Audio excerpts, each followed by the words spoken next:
இங்க தாலிபான் படையில உள்ள ஒருத்தன் பிடிபட்ட அமெரிக்க சோல்ஜர்ஸோட கையில கல்ல கொடுத்து ஃபீமேல் கமாண்டிங் ஆபீசர் மேல கல்லால அடிக்க சொல்றான். முடியாதுங்கிறவங்கள அங்கேயே சுட்டு தள்ளுறான். வேற வழி இல்லாம அவங்க அந்த ஆபீசர் மேல கொடூரமா கல்லால அடிக்க ஆரம்பிக்கிறாங்க. அப்போ திடீர்னு அங்க பயங்கரமா காத்து அடிக்க ஆரம்பிக்குது. அவன் ஷாக் ஆகி மேல பார்க்கும்போது அமெரிக்க படைகள் ஹெலிகாப்டர்ல அங்க வந்திருப்பாங்க. அவங்க துப்பாக்கி சூடு நடத்தி அங்க இருந்த கூட்டத்தை கலத்தி விட்டாங்க. அதுக்கப்புறம் சோல்ஜர்ஸ் ஓடி வந்து அடிபட்டு கிடந்த அந்த ஃபீமேல் கமாண்டிங் ஆபீசரை ஹெலிகாப்டர்ல ஏத்துறாங்க. ஆனா தாலிபான்களும் அந்த அமெரிக்க படைகளை எதிர்த்து பதில் தாக்குதல் பண்ண ஆரம்பிக்கிறாங்க. அப்போ அதுல ஒருத்தன் ஒரு ராக்கெட் லான்ச்சரை விட்டு ஒரு ஹெலிகாப்டரை வெடிக்க வச்சிடறான். அங்க தாலிபான்களோட துப்பாக்கி சூடு அவங்க எதிர்பார்த்ததை விட அதிகமா இருந்ததால பைலட் ஹெலிகாப்டரை எடுத்துட்டு மேல போயிட்டு அங்க இருந்து பின்வாங்க தயாராகிறது. அப்போ அவளோட கண் முன்னாடியே சோல்ஜர்ஸ அந்த தாலிபான்கள் துப்பாக்கியால கொடூரமா சுட்டுக் கொள்றாங்க. அதை பார்த்து அவ ரொம்ப மனசு கஷ்டப்பட்டு கத்துறா. அதுக்கப்புறம் அவ ஏற்கனவே பண்ணிட்டு இருந்த ஆப்கானிஸ்தான்ல மாட்டிட்டு இருக்கிற பணைய கைதிகளை ரிலீஸ் பண்ணி கூட்டிட்டு போற வேலையை செய்யறதுக்கு திரும்பவும் ஆப்கானிஸ்தானுக்கு வர்றான். இந்த டைம் அவன் பெஸ்ட் அதிரடி படை சோல்ஜர்ஸ கூட கூட்டிட்டு வந்திருப்பான். அவ அங்க தாலிபான்கள் ஒரு ரோடு வழியா போவாங்கன்னு தெரிஞ்சு அங்க மறைஞ்சு இருந்து தாக்குதல் நடத்த பிளான் பண்ணியிருக்கான். அதுக்காக அவங்க ராக்கெட் லான்ச்சர் எல்லாத்தையும் ரெடியா எடுத்து வச்சுட்டு அட்டாக்கு தயாரா இருந்த டைம்ல திடீர்னு அந்த தாக்குதல் பகுதிக்குள்ள தெரியாம ஒரு கவர்மெண்ட் பஸ் வருது.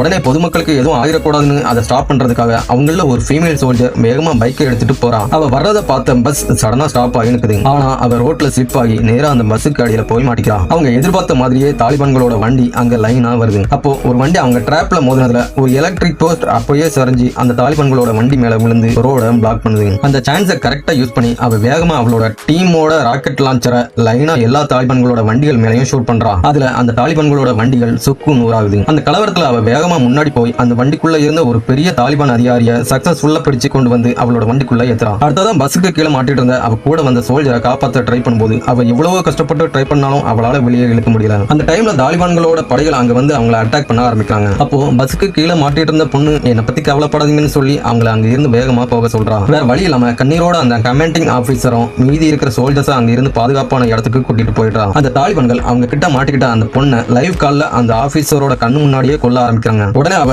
அங்க இருந்து வேகமா ஓடி போய் அவங்க கிட்ட மாட்டிக்கிட்டு இருக்கிற அந்த தாலிபான்கள் தலைவரோட தலையில கண்ணை வச்சு அந்த சோல்ஜரை ரிலீஸ் பண்ண சொல்லுன்னு சொல்றான். ஆனா அவன் முடியாதுன்னு மறுத்ததால அவனோட போன்ல இருந்து அவங்க இருக்கிற லொகேஷனை தாலிபான்களுக்கு லீக் பண்றான். கொஞ்ச நேரத்துல தாலிபான்கள் அங்க வந்து அவங்க தலைவரையும் அங்க இருந்த ஒரு பணப்பையையும் எடுத்துக்கிட்டு அங்க இருந்து கிளம்புறாங்க. ஆனா அந்த பேக்குக்குள்ள ஒரு டிராக்டர் இருக்கிற விஷயம் அவங்களுக்கு தெரிஞ்சிருக்காது. அந்த சிக்னலை ட்ராக் பண்ணி அவளோட டீமை கூட கூட்டிட்டு அவங்க இருக்கிற இடத்துக்கு வந்துட்டான். அந்த டீம்ல இருந்த லேடி சோல்ஜர்ஸ் அங்க இருக்கிற லோக்கல் பொண்ணுங்க மாதிரி கெட்டப் போட்டுட்டு அவங்களோட இடத்துக்குள்ள நுழைஞ்சு தாலிபான்கள் கிட்ட மாட்டிட்டு இருக்கிற பணைய கைதிகளை கண்டுபிடிச்சிடறாங்க. அதுக்கப்புறம் அந்த வெடிகுண்டுகளை பிக்ஸ் பண்றாங்க. அப்போ தாலிபான்கள் அங்க இருக்க பணைய கைதிகளை செக் பண்ணி பார்க்கும்போது பயங்கர ஷாக் ஆகுறாங்க. அந்த லேடி ஆபீசர் ஒரு ரிமோட்டை பிரஸ் பண்ணதும் தாலிபான்களோட கோட்டைகள் எல்லாம் டோட்டலா தரமட்டம் ஆகிறது. கடைசியில அவங்க கிட்ட மாட்டிட்டு இருந்த பொதுமக்கள் எல்லாரும் சக்சஸ்ஃபுல்லா காப்பாற்றப்படுறாங்க.